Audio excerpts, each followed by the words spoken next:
don't always have to be at the display itself to control the Mondopad and interact with it.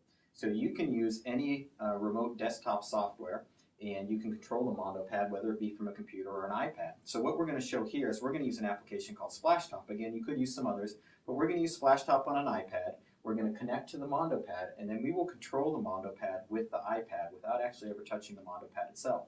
So the first thing we do after we load Splashtop onto our iPad is we launch the application.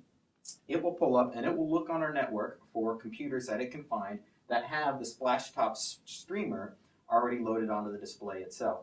So you'll see on the Mondopad, we already have loaded on here the Splashtop streamer, and this will automatically run in the background when you start up the Mondopad once you load it on here.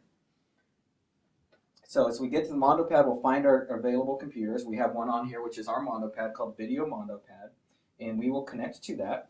It'll take a second to connect, and then once it does, I will be able to control everything on my Mondopad here. So it gives me a start screen. I just click continue.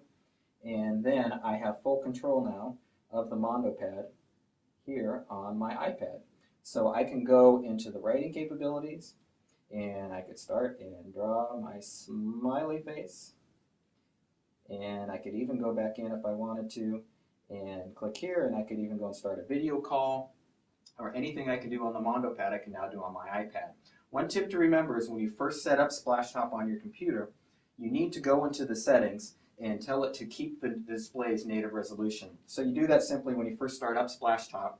When it connects, before it connects to your computer the first time, you'll click the arrow on the side over here, and it will give you computer settings. You go one more into it, advanced, and down on the bottom it'll say use this computer's native display settings. You want to make sure before you connect the first time that's set up, and then it should work flawlessly and keep that going forward as long as you click save before you go back. So that's how you can remotely control your Mondopad within the same room, or you could actually even be out of the room again because it's just a remote desktop, so as long as you can get onto the